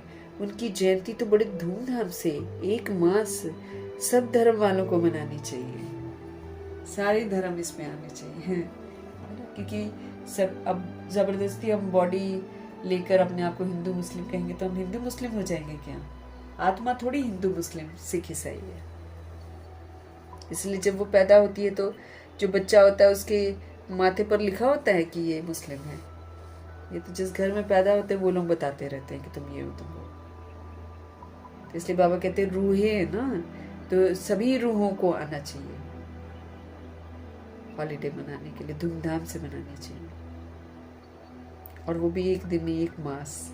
हाँ। उनकी जयंती तो बड़ी धूमधाम से 1 मास सब धर्म वालों को मनानी चाहिए। खास भारत को बाप डायरेक्ट आकर सदगति देते हैं। तो जब भारत स्वर्ग था तो देवी देवताओं का राज्य था। उस समय और कोई धर्म ही नहीं है। जब देवी देवता धर्म है तो ये दैहिक धर्म नहीं है। तो देवी देवता धर्म तो वहां तो आत्मा का धर्म है, पवित्रता का।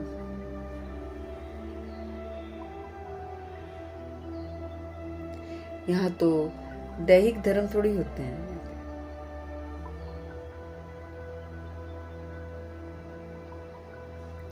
खास भारत को बाप डायरेक्ट आकर सदगति देते हैं।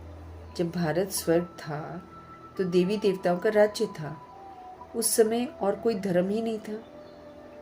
देवताएं विश्व के मालिक थे, कोई पार्टीशन आदि नहीं था।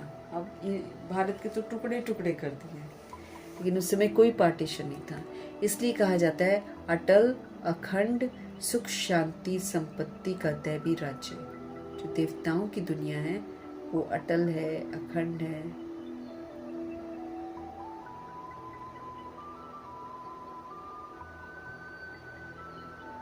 बाबा कहते हैं अटल अखंड सुख शांति संपत्ति का दैवी राज्य फिर से हम प्राप्त कर रहे हैं। देवताएं विश्व के मालिक थे, कोई भी पार्टीशन आदि नहीं था, इसलिए उसको अटल अखंड सुख शांति संपत्ति का दैवी राज्य कहते हैं और हम अभी फिर से उसको प्राप्त कर रहे हैं। बेहद के बाप से बेहद का वर्षा 5000 वर्ष पहले भी हमको मिला था। फिर बाबा याद दिला रहे हैं कि कल पहले भी हमने ये वाला वर्षा लिया था बाबा से।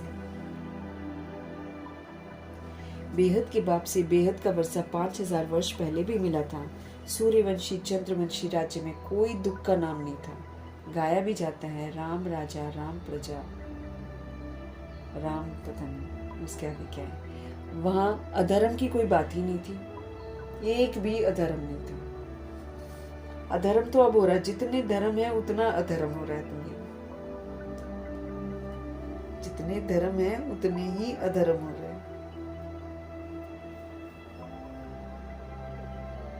हम कहते वहां अधर्म की कोई बात ही नहीं। बाबा ने तुम्हें ब्रह्मा और विष्णु के बारे में भी समझाया है कि इन दोनों का आपस में क्या संबंध है। ब्रह्मा की नाभि से विष्णु निकला, ये कैसा वंडरफुल चित्र बनाया है।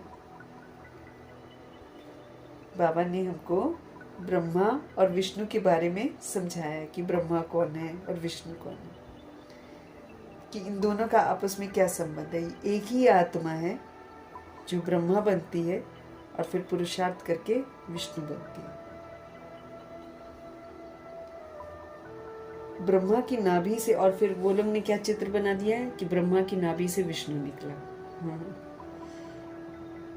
बाबा कहते हैं कैसा वंडरफुल चित्र बनाया है। बाप समझाते हैं ये लक्ष्मी नारायण ही अंत में आकर ब्रह्मा सरस्वती जगत अम्बा जगत पिता बनते हैं।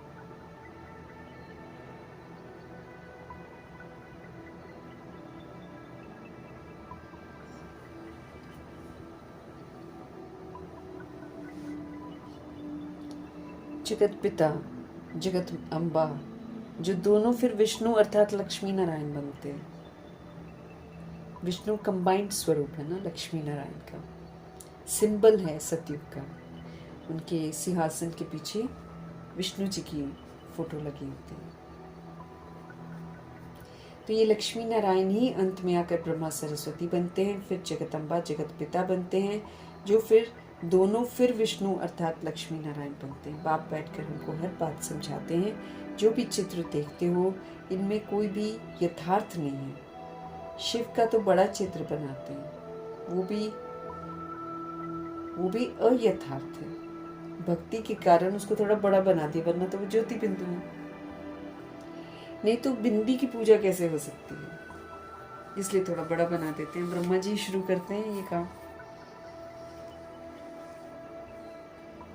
बिंदी की पूजा कैसे हो सकती है? अच्छा, फिर ब्रह्मा विष्णु शंकर के लिए भी समझ नहीं सकते हैं कि ये कौन है, कैसे बनते हैं। त्रिमूर्ति ब्रह्मा कह देते हैं। ब्रह्मा के द्वारा स्थापना, विष्णु के द्वारा पालना, ये भी कहते हैं, परंतु ब्रह्मा तो स्थापना करते नहीं है, बाबा करवाते हैं ना।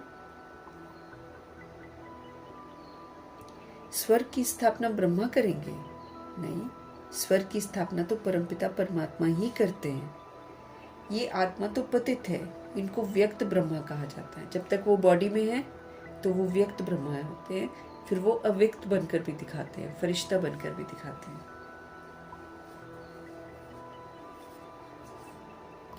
बाबा कहते हैं ये आत्मा तो पतित है, और जब वो पतित है तो वो व्यक्त है, व्यक्त ब्रह्मा। और यही आत्मा फिर पावन बन जाएगी और चली जाएगी, चली तो गई है। फिर सत्युग में जाकर नारायण बनते हैं। तो प्रजापिता ब्रह्मा जरूर यहाँ पर चाहिए। चित्र फिर वहां दे दिए हैं, जैसे कि ये ज्ञान के अलंकार वास्तव में है, वास्तव में है तुम्हारे। बाबा कहते हैं अलंकार जो है, स्वदर्शन चक्र ब्राह्मणों को चाहिए, शंख ध्वनि ब्राह्मणों ने करनी है, श्रेष्ठ कर्मों की गदा, विकारों पर जीत, ये तो यहाँ पर चाहिए ब्राह्मणों को। और फिर कमल आसन पर विराजमान रहकर पाठ बजाना, ये भी यहाँ जरूरत है।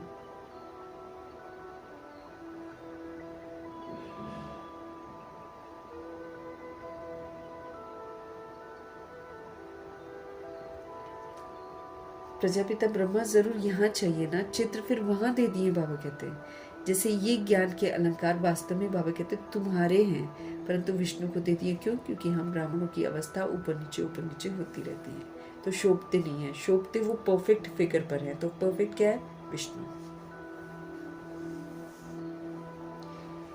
है तुम्हारे वास्तव में, परंतु विष्णु को दे दिए हैं। नौधा भक्ति में भी साक्षात्कार होता है। मीरा का भी नाम गाया हुआ है। पुरुषों में नंबर 1 भगत है नारद, और फिर फीमेल में मीरा गाई हुई है। तुम अभी नारायण अथवा लक्ष्मी को वरने के लिए ये वाला ज्ञान सुन रहे हो। हम सभी आत्माएं ज्ञान सुन रहे हैं ताकि हम लक्ष्मी नारायण जी को वरें, अर्थात उनके घराने में जाने का हक प्राप्त करें।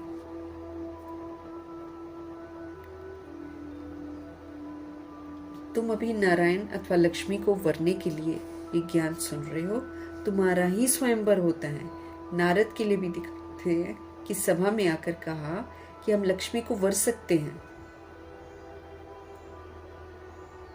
जैसे मधुबन हम लोग जाते हैं, हम लोग अपनी तरफ से सोचते हैं ना कि हम बाबा के साथ आएंगे, तो ऐसे वो एक्चुअली यहीं पर नारद भी है। हाँ, यहीं पर नारद भी है जो सिर्फ नारायण नारायण करते हैं लेकिन फिर पुरुषार्थ नहीं करते हैं। तुम्हारा ही स्वयंवर होता है। बाबा कहते नारद के लिए भी दिखाते हैं कि सभा में आकर कहा हम लक्ष्मी को वर सकते हैं। अभी लक्ष्मी को वरने लायक तुम बन रहे हो। हम सभी आत्माएं क्या कर रहे हैं ताकि हम उनके घराने में आए, तो हम लक्ष्मी को वर रहे हैं। मतलब पुरुषार्थ करके ऐसा लायक बनना है जो कि हम उनके घराने में जा सकें।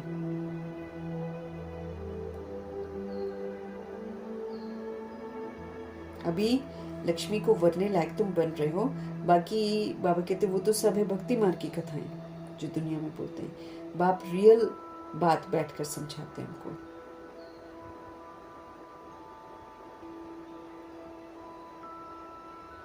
लक्ष्मी सतयुग में, नारद भगत द्वापर में, ऐसा दिखाते हैं। तो सतयुग में फिर नारद कहाँ से आ गया? राधे कृष्ण का भी स्वयंवर के बाद लक्ष्मी नारायण नाम होता है। ये बाबा ने देखो आपको समझाया, नहीं तो कहाँ आपको मालूम था।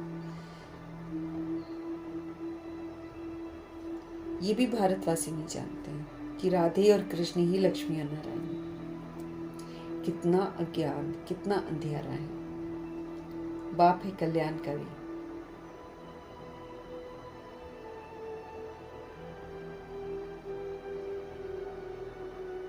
कितना अज्ञान अंधियारा है। बाप है कल्याणकारी, तुमको भी कल्याणकारी बनाते हैं।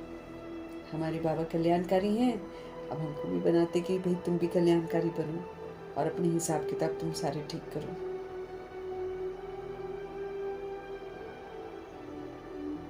तो कितना अज्ञान है दुनिया में, अंधियारा है। बाप हमारे कल्याणकारी हैं, हमको भी कल्याणकारी ही बनाते हैं। अब विचार सागर मंथन करना चाहिए, औरों को भी कैसे समझाएं। उनको क्या करना चाहिए? हमको विचार सागर मंथन करना चाहिए ताकि हम औरों को भी बताएं, औरों को भी कैसे समझाएं ना।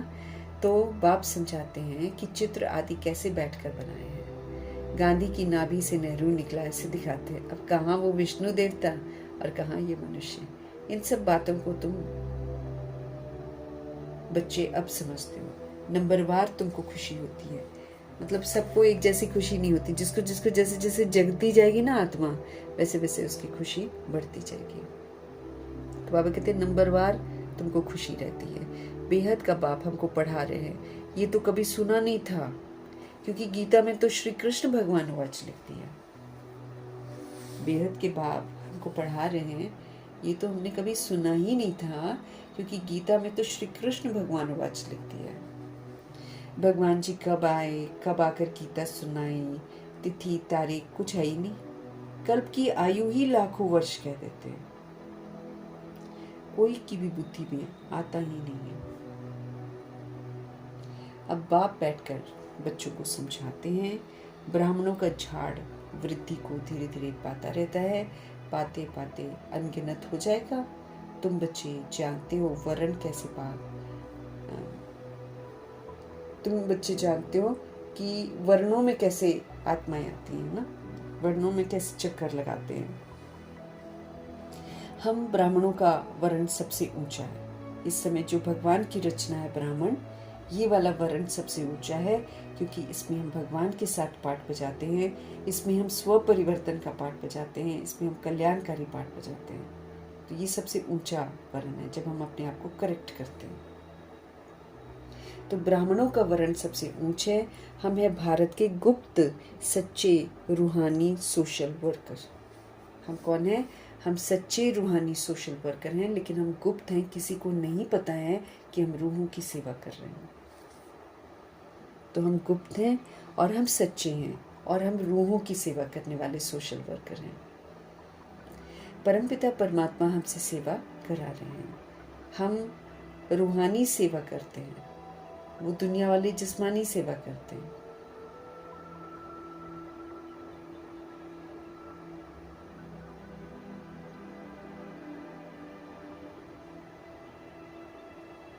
परमपिता परमात्मा हमसे सेवा करा रहे हैं ताकि हमारा भार जो है वो उतरे।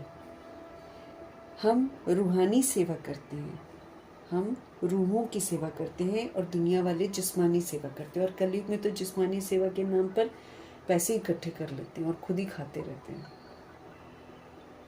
कैंसर के लिए इकट्ठा करेंगे, कभी किसी चीज़ के लिए इकट्ठा करते हैं और कहेंगे हम सोशल वर्कर हैं। कहाँ समाज सेवा कोई करता है?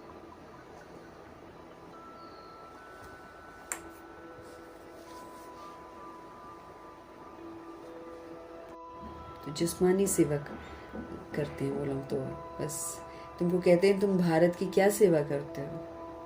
बोलो हम हैं रूहानी सेवाधारी। और बाबा हमको कैसे बोलते हैं? सभी रूहों की सेवा करो। और बाकी जो धर्म है वो सिर्फ अपने रिलीजन को कहेंगे, वो जो है जिस्मानी सेवा करते हैं। तुमको कहते हैं तुम भारत की क्या सेवा करते हो? हम क्या करते हैं? हम क्या बोलेंगे? हम रूहानी सेवाधारी हैं। कौन सी सेवा करते हैं? हम जगते हैं और रूहों को जगाते हैं, ये वाली सेवा करते हैं। बाकी फिर वो जगे और भगवान जी से बरसाने।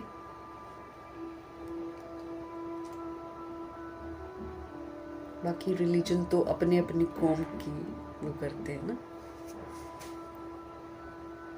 एक सिखिज्म में है कि देखेंगे कि ये लोग दूसरी कौम की भी मदद करते हैं। आजकल तो मुस्लिम्स भी कर रहे हैं।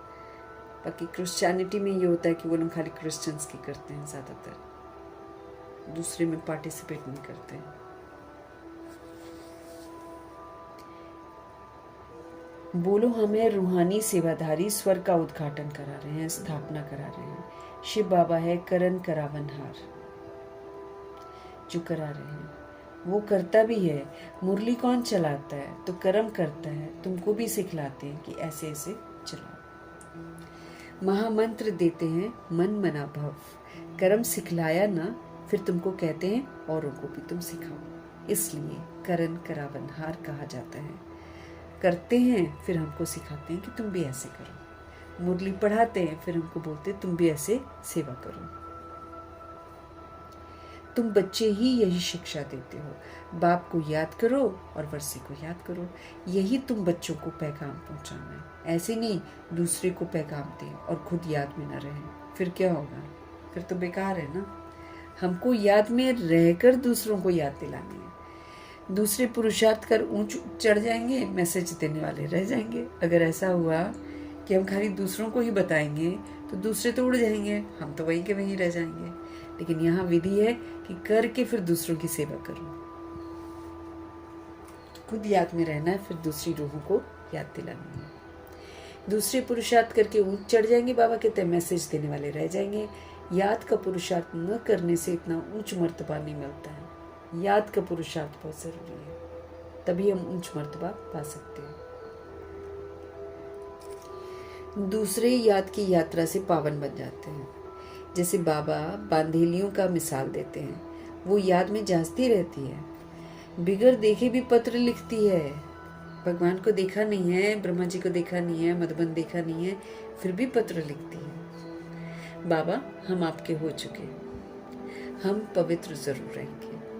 तुम बच्चों की है बाप से प्रीत बुद्धि, तुम्हारी ही माला बनी हुई है। विष्णु की माला और रुद्राक्ष की माला में ऊपर में है मेरु, है ना। माला उठाते हैं, पहले फूल होता है शिव बाबा का प्रतीक, फिर उसके बाद 2 दाने होते हैं मेरु दाने, ब्रह्मा जी सरस्वती हाथ में आते हैं, उनको नमस्कार करते हैं, फिर है माला, उसके बाद है 108 रत्न। बाबा कह रहे हैं विष्णु की माला और रुद्राक्ष की माला में ऊपर में है मेरु। माला उठाते ही पहले फूल और 2 दाने हाथ में आते हैं, उनको नमस्कार करते हैं, फिर है माला। तुम भारत को स्वर्ग बना रहे हो, तो ये माला तुम्हारा ही तो यादगार है। बाबा कहते हैं जो स्वर्ग बनाता है वो खुद लायक बनता है स्वर्ग के, फिर बाबा कहते हैं उसी की माला बनती है। तो अगर हमको माला में आना है तो हमको स्वर्ग बनाना है, उसमें मददगार बनना। जितनी जितनी विशेषताएं मेरे अंदर आती जाएंगी स्वर्ग की, वरना उतना उतना मैं स्वर्ग बना रही हूँ, उतना ही वर्षा मिलेगा।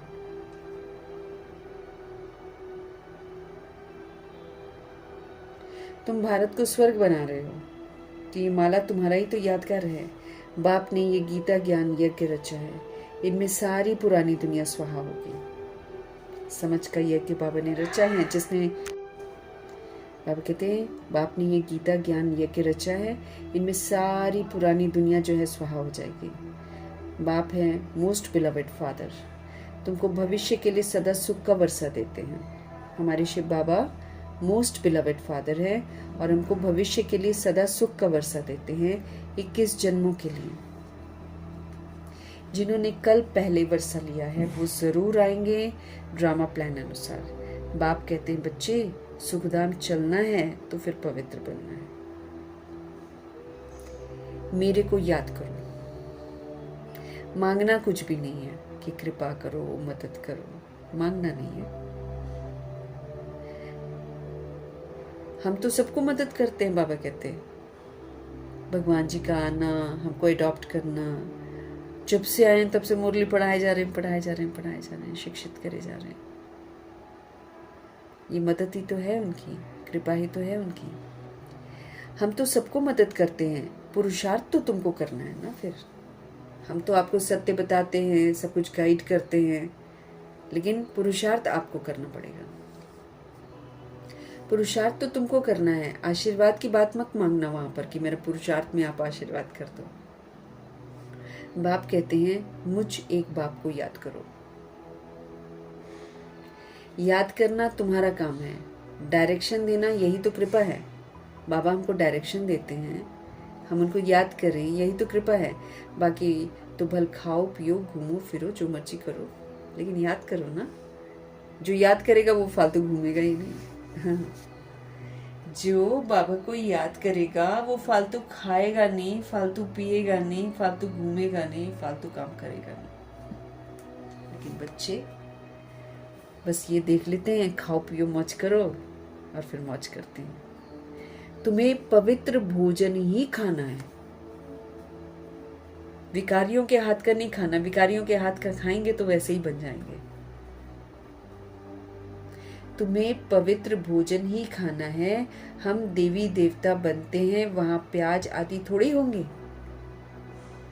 ये सब यहाँ पर छोड़ना है, क्योंकि वहां जाना है तो फिर वहां के संस्कार बनाने हैं ना। 7 दिन 8 दिन 9 दिन लोग नहीं खाते हैं, बाकी समय खाते हैं। हमको बाबा कहते 7 8 9 दिन नहीं, तुमको खाना ही नहीं है, क्योंकि ये हमें उत्तेजित करता है।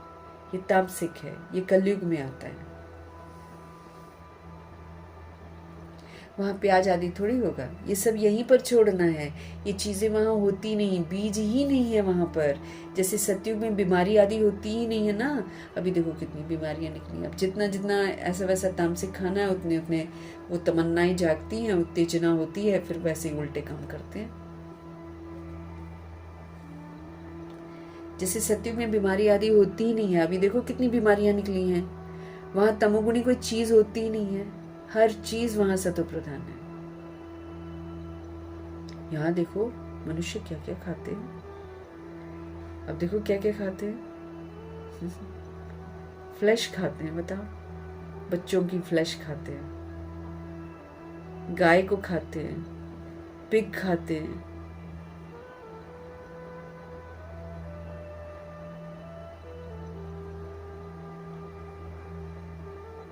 यहाँ देखो मनुष्य क्या क्या खाते हैं। अब बाप बच्चों को कहते हैं मुझे याद करो और संग तोड़ दो, मुझ संग जोड़ो तो तुम पावन बन जाएंगे। अब सारी दुनिया में सब पतित है, ठीक। 16,108.33 करोड़ बच्चे जो पढ़ रहे हैं भगवान से, वो भी नंबरवार पुरुषार्थ कर रहे हैं, इसलिए उनको भी याद नहीं करना। किसको याद करना? शिव बाबा को, है ना। तो एक पवित्रता का सागर है। बाबा कहते मुझे याद करो और संग सब तोड़ दो और मुझ संग जोड़ो तो तुम पावन बन जाएंगे। बाबा के साथ जुड़े रहो, वो पवित्रता का सागर है। जैसा संग वैसा रंग, वैसे ही रंग हम पर चढ़ जाएगा, हम फिर क्या हो जाएंगे? पावन बन जाएंगे। अच्छा, मीठे मीठे सिकिल दे बच्चों प्रति माता पिता बाप दादा का याद प्यार और गुड मॉर्निंग। रूहानी बाप की रूहानी बच्चों को नमस्ते। हम रूहानी बच्चों की भी रूहानी बाप को दिल से, जान से, सिक से, प्रेम से, अदब से, पूरे रिस्पेक्ट से, पूरे रिगार्ड से, प्यार भरी, स्नेह भरी, मोहब्बत भरी नमस्ते और तहे दिल से मीठे परमात्मा जी का धन्यवाद करेंगे। धन्यवाद करते हुए आज की धारणाएं है, पास्ट इज पास्ट। जो बीता उसे भूलकर गृहस्थ व्यवहार में रहते हैं। जो भी गृहस्थ में कर लिया, बीत गया, भूल जाओ उसको। बाबा कहते हैं गृहस्थ व्यवहार में रहते हैं, सतो प्रधान बनने का पुरुषार्थ करना। अब हमको बनना है बिल्कुल सतो प्रधान। विनाश के पहले पावन जरूर बनना है। विनाश के पहले पावन हमको जरूर बनना है। तो पास्ट इज पास्ट। जो बीता उसे भूलकर गृहस्थ व्यवहार में रहते हैं, सतो प्रधान बनने का हमको पुरुषार्थ करना है। विनाश के पहले हमको पावन जरूर बनना है।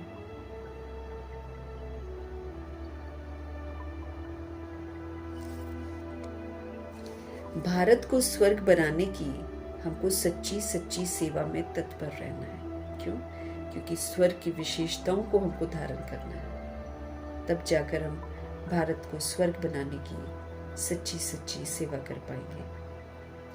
खान पान हमारा बहुत शुद्ध होना चाहिए, शुद्ध रखना है।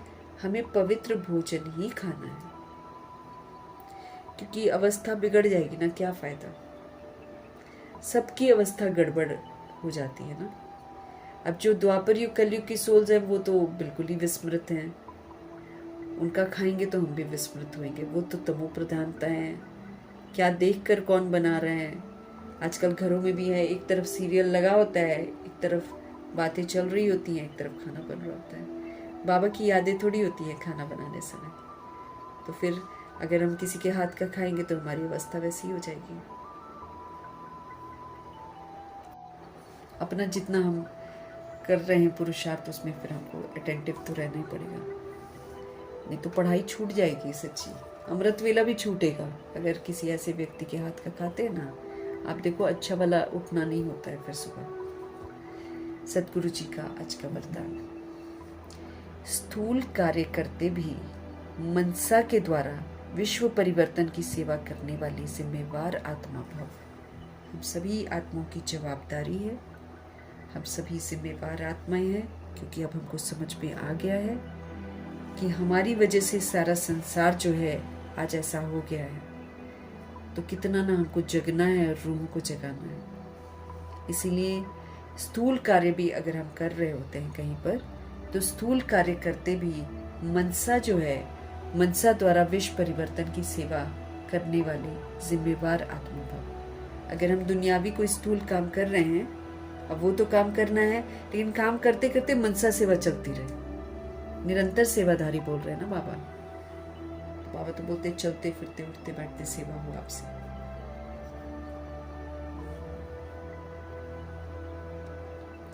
कोई भी स्थूल कार्य करते सदा हमको ये स्मृति रहे कि मैं विश्व की स्टेज पर विश्व कल्याण की सेवा अर्थ निमित्त हूँ।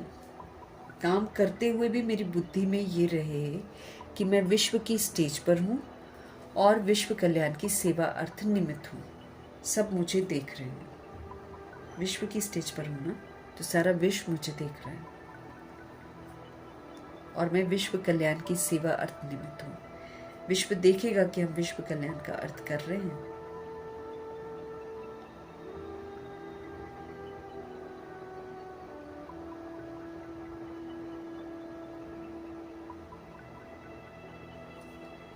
तो बाबा क्या कह रहे हैं? मुझे अपनी श्रेष्ठ मनसा के द्वारा विश्व परिवर्तन के कार्य की बहुत बड़ी जिम्मेवारी मिली हुई है। इस स्मृति से अलबेलापन समाप्त हो जाएगा। फिर हम अलबेले नहीं बनेंगे। अगर हमको फिक्र हो जाए ना कि हमको निर्वैर बनना है, क्योंकि सब जगह हमने वैर बना रखे। बॉडी कॉन्शियस होकर जब हम पाठ बजाते हैं तो हम दुश्मनी ही तो मोल लेते हैं और करते क्या है, क्योंकि देह अभिमान में पाठ बजाना मतलब किसी न किसी को कुछ ना कुछ कांटा लगा देना। किसी को बोल के लगा देते हैं, किसी को संकल्पों से लगा देते हैं, किसी के साथ कर्म वैसे कर जाते हैं, उसको दुख हमें थोड़ी पता चलता कैसे कैसे लोगों को दुख लग जाता है। तो हमने क्या कर दिया है, वैर ले लिया है सबके साथ। अब वैर है तो फिर डर लगेगा। अब हमको बनना है निर्वैर, किसी के साथ कोई वैर नहीं। इसीलिए ये वाला बहुत ज़रूरी है कि हमारा बुद्धि का योग कहाँ लगा हुआ है।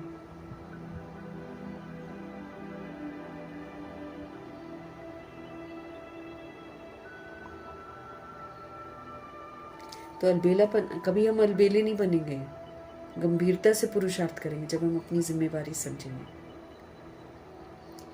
तो अलबेलापन समाप्त हो जाएगा और समय भी हमारा वेस्ट नहीं जाएगा, उससे भी हम बच जाएंगे। एक एक सेकंड अमूल्य समझते हुए विश्व कल्याण के व जड़ चैतन्य को परिवर्तन करने के कार्य में सफल करते रहेंगे। फिर हम एक एक सेकंड जो है ना उसको महत्वपूर्ण समझते हुए विश्व कल्याण के व जड़ चैतन्य को परिवर्तन करने के कार्य में सफल करते रहेंगे। पूरी प्रकृति को भी तो करना है ना, आत्माओं को भी प्रकृति को भी परिवर्तन करना है। जिसको फिक्र होगी, क्योंकि सबके साथ हमने अकाउंट बना रखा है, सभी रूहों के साथ भी और जड़ के साथ भी। जड़ का कितना कितना बर्बादी करी हुई है, कितना अपने कर्मा से प्रकृति को कष्ट दे रखा है हमने। हमको पता चल रहा है क्या? प्रकृति हमसे बहुत दुखी है, परेशान है, गुस्सा आया हुआ है उसको।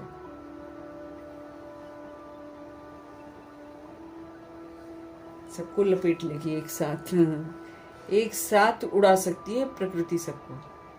भाग भी नहीं सकता इंसान, कहाँ दफन कर देगी पता ही नहीं चलेगा। तो हमको फिक्र रहनी चाहिए कि ये लोग विकराल रूप लेने वाले हैं एक साथ। अभी हम थोड़ा सा शोर कहीं होता है या अचानक कुछ होता है तो डर लगता है, तो बाद में न जाने कितना डर लगेगा। इसीलिए निर्भय बनना है। तो हमको जड़ की भी पूजा, हमको जड़ की भी सेवा करनी है, हमको चैतन्य की भी सेवा करनी है। सबसे पहले अपने आप को समझाना है, मैं जिम्मेवार आत्मा हूँ। सबसे पहले समझना है, मैं पतित बनी, दुनिया को पतित बनाया, धरती को पतित बनाया, वायु को खराब किया, जल को खराब किया, दूषित किया। समझना है कि मैं गलत हूँ, मैंने की है गलतियाँ। क्योंकि देह के भान में आना, अभिमान में आना, काम क्रोध लोभ मोह अहंकार के विकार में आना, ये सारा गलतियाँ ही तो की हैं। और किया क्या है हमने? तो अपनी जिम्मेवारी समझनी है ना कि मैंने जड़ को भी खराब किया, मैंने द्वापर युग कलयुग की आत्माओं को भी विस्मृत किया। अपने ब्रह्मा जी ने क्या किया, अपनी गलती समझी है, इसलिए किसी को भी कुछ नहीं बोले। कोई गाली दे जा, कोई अपमान कर जाए, कोई कुछ कर जाए, चित्त पे भी दुख नहीं लिया ब्रह्मा जी ने।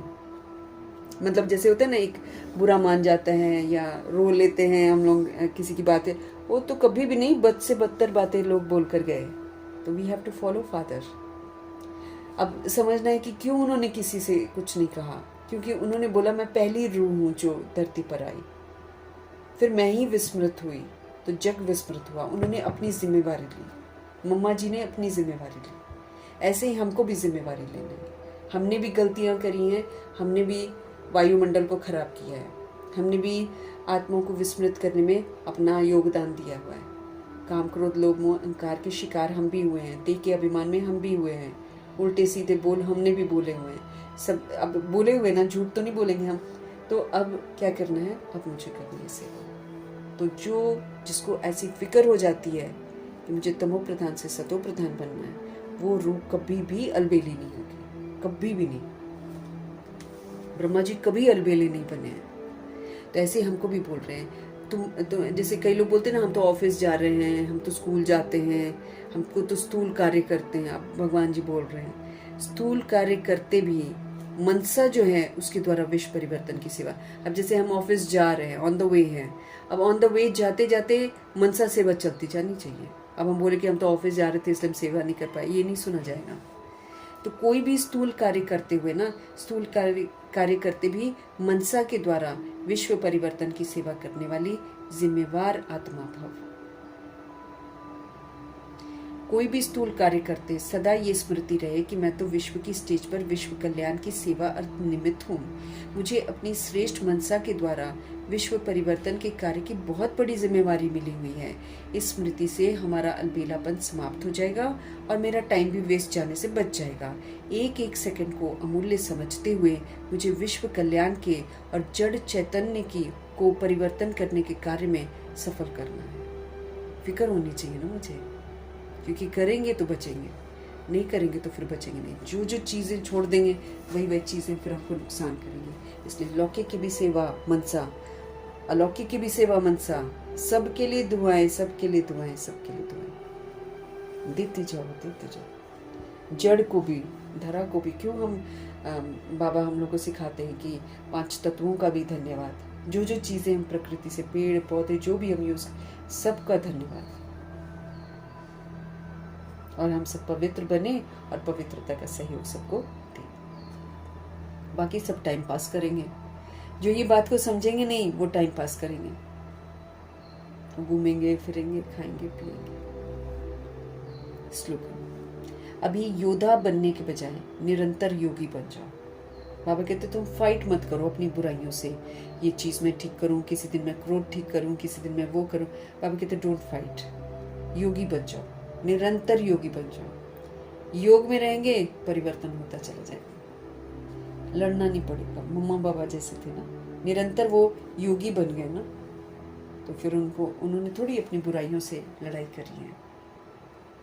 बुराइयों से लड़ाई करने वाले योद्धे जो होते हैं वो फिर चंद्रवंशी बनते हैं।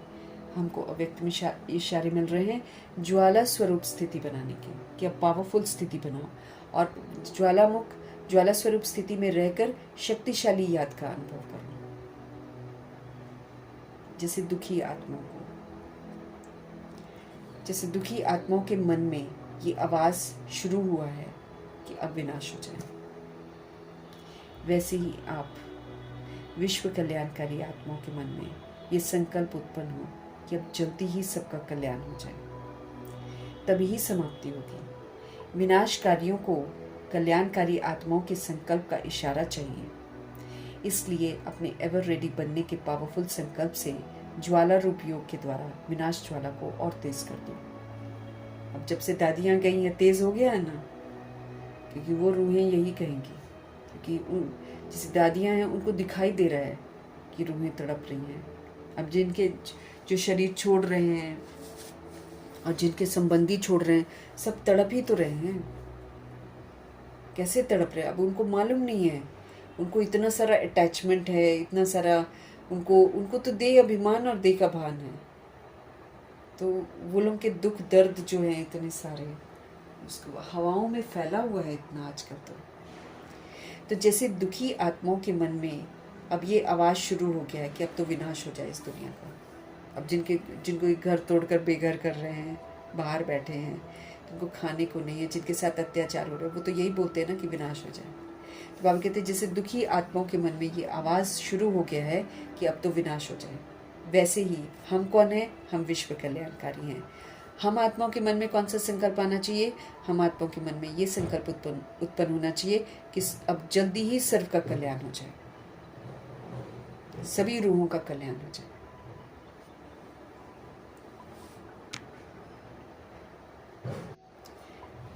अब जल्दी ही सर्व का कल्याण हो, तभी ही समाप्ति होगी। बाबा कहते हैं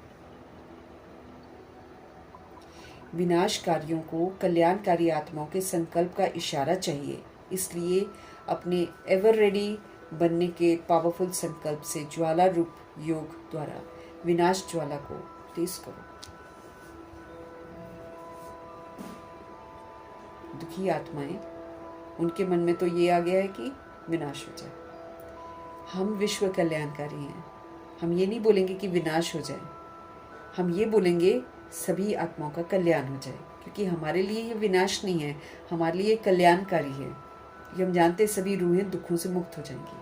तो हमारे शब्द ऐसे वाले होने चाहिए कि अब जल्दी ही सबका कल्याण हो जाए, तभी समाप्ति होगी। विनाशकारियों को कल्याणकारी आत्माओं के संकल्प का इशारा चाहिए।